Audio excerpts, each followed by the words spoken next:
नमस्कार। देवरिया की आवाज रेडियो केसरी से प्रस्तुत है स्थानीय हालचाल। पहले मुख्य हालचाल। राष्ट्रीय लोक अदालत को लेकर की गई बैठक। बाल श्रम गंभीर अपराध है, दोषियों पर सख्ती से होगी कार्रवाई। सहायता समूहों को 15 करोड़ की राशि हुई वितरित। विश्व मधुमेह दिवस पर चिकित्सकों ने दी खास जानकारी।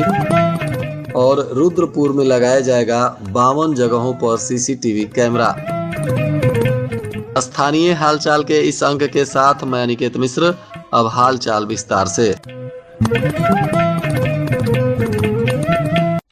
जिला विधिक सेवा प्राधिकरण देवरिया के तरफ से राष्ट्रीय लोक अदालत के आयोजन को लेकर आज बैठक की गई। 14 दिसंबर को लगने वाली राष्ट्रीय लोक अदालत की सफलता के लिए समस्त बैंक प्रबंधकों और फाइनेंस कंपनियों के प्रतिनिधियों के साथ बैठक हुई, जिसमें अधिक से अधिक संख्या में मामलों को चिन्हित कर सुलह समझौता के आधार पर इस बार के राष्ट्रीय लोक अदालत में निस्तारित करने के लिए रणनीति बनाई गई और पदाधिकारियों को आवश्यक दिशा निर्देश दिया गया। उत्तर प्रदेश राज्य ग्रामीण आजीविका मिशन के अंतर्गत एक मेगा क्रेडिट कैंप का आयोजन विकास भवन के गांधी सभागार में किया गया। इसकी अध्यक्षता उत्तर प्रदेश शासन की राज्य मंत्री विजय लक्ष्मी गौतम ने की। विशिष्ट अतिथि जिलाधिकारी दिव्या मित्तल और मुख्य विकास अधिकारी प्रत्युष पांडे भी मौजूद रहे। इधर श्रम विभाग के सहायक आयुक्त स्कंद कुमार मिश्रा ने कहा है कि बाल एवं किशोर श्रम अधिनियम 1986 जो 2016 में संशोधित भी हुआ है, इसके प्रावधानों के तहत छोटे छोटे बच्चों से मजदूरी करवाने पर कड़ी कानूनी कार्रवाई का प्रावधान है। 14 वर्ष तक के बच्चों को फैक्ट्रियों, कारखानों, दुकानों, घरेलू कार्य और शॉपिंग मॉल आदि में नियोजित करना संज्ञेय अपराध है। साथ ही अधिनियम की धारा 3A के तहत खतरनाक व्यवसाय जैसे ईंट भट्ठा, पत्थर कटाई, विस्फोटक निर्माण और फैक्ट्री अधिनियम 1948 के अंतर्गत आने वाले कार्यों में 18 वर्ष से कम उम्र के किशोरों को नियोजित करना भी संज्ञेय अपराध की श्रेणी में आता है। इसका उल्लंघन करने वाले दोषी लोगों पर 6 महीने से लेकर 2 वर्ष तक की सजा, 20,000 से 50,000 रुपए तक का जुर्माना या दोनों सजाएं हो सकती हैं। दरअसल बाल दिवस के अवसर पर आज उन्होंने इस बात की जानकारी दी और लोगों से निवेदन किया कि बाल श्रम किसी भी हाल में ना करवाएं। बच्चों को एक बेहतर भविष्य देने के लिए उनकी शिक्षा, दीक्षा और पढ़ाई को लेकर काम करें, बच्चों की सहायता करें, किसी भी हाल में बच्चों से मजदूरी न करवाएं।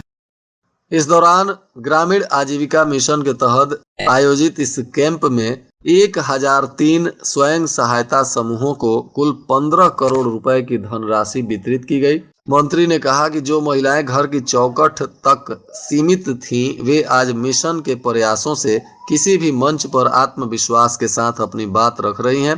प्रधानमंत्री के लखपति दीदी कार्यक्रम के माध्यम से महिलाएं विभिन्न आजीविका गतिविधियों में संलग्न होकर आत्मनिर्भर बन रही हैं। बीसी सखी कार्यक्रम के जरिए भी बैंक सुविधाएं ग्रामीण क्षेत्रों में पहुंचाई जा रही हैं।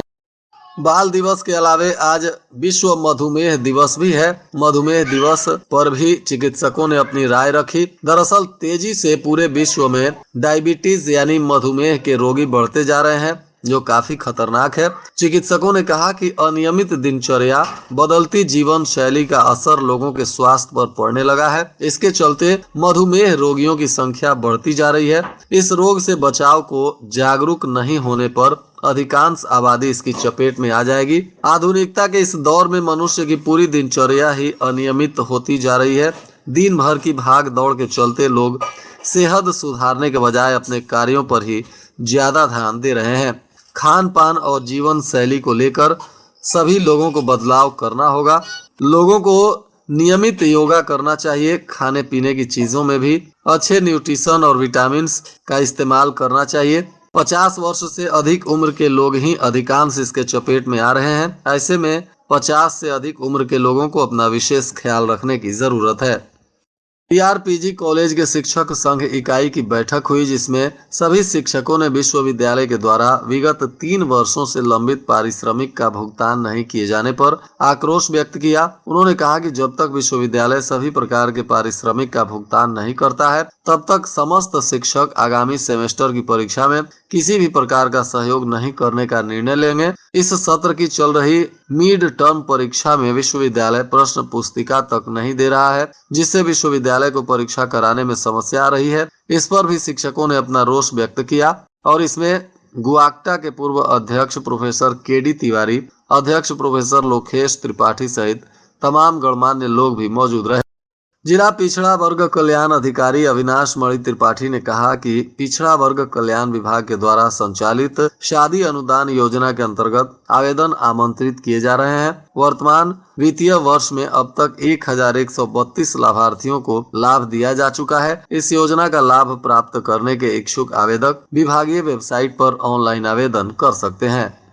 जिलाधिकारी दिव्या मित्तल ने IGRS प्रकरणों के गुणवत्तापूर्ण और समयबद्ध निस्तारण में लापरवाही बरतने पर गहरी नाराजगी व्यक्त करते हुए 37 अधिकारियों के नवंबर महीने के वेतन आहरण पर रोक लगा दिया है। जिन अधिकारियों के वेतन आहरण पर रोक लगी है उनमें 10 BDO, 5 ADO, पंचायत, विद्युत विभाग के 2 अधिशासी अभियंता समेत DPRO, BSA, EO और ARTO सहित विभिन्न अधिकारी शामिल हैं।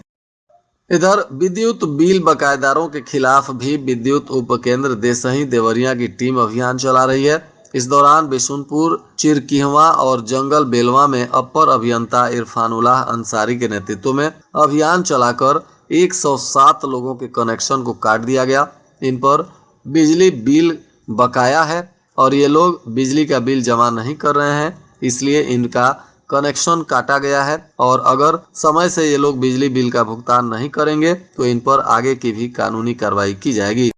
2 महीने पहले किराना व्यवसायी की दुकान से रुपए और सामान की चोरी हुई थी। मामला रामपुर कारखाना क्षेत्र का है। व्यवसायी ने तरकुलवा पुलिस को नामजद तहरीर दी, लेकिन पुलिस ने कोई कार्रवाई नहीं की। 2 महीने से थाने का पीड़ित चक्कर लगा रहे हैं। व्यवसायी ने पुलिस अधीक्षक से अब इसमें कार्रवाई की गुहार लगाई है। बताया जा रहा है कि रामपुर कारखाना में किराना व्यवसायी पूर्व सभासद मुन्ना लाल मदेसिया तरकुलवा मंडी में दुकान लगाते हैं।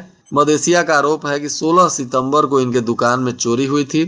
पुलिस को इन्होंने नामजद तहरीर देकर कार्रवाई की गुहार लगाई थी, परंतु अब तक पुलिस की उदासीनता से आरोपी के हौसले बुलंद बताए जा रहे हैं।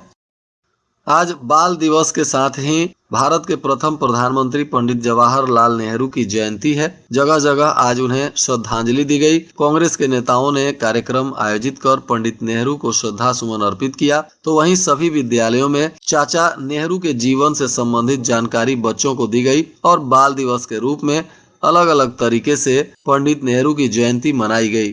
दरअसल पंडित नेहरू की जयंती को ही बाल दिवस के रूप में पूरे देश में मनाया जाता है। और आज के मौसम का तापमान देवरिया में न्यूनतम 18 डिग्री सेल्सियस और अधिकतम 29 डिग्री सेल्सियस रहने की संभावना है। अंत में मुख्य हालचाल एक बार फिर। राष्ट्रीय लोक अदालत को लेकर की गई बैठक। बाल श्रम गंभीर अपराध है, दोषियों पर सख्ती से होगी कार्रवाई। सहायता समूहों को 15 करोड़ की राशि हुई वितरित। विश्व मधुमेह दिवस पर चिकित्सकों ने दी खास जानकारी। और रुद्रपुर में लगाया जाएगा 52 जगहों पर CCTV कैमरा। इसके साथ ही रेडियो केसरी से प्रसारित स्थानीय हालचाल का यह अंक समाप्त हुआ। नमस्कार।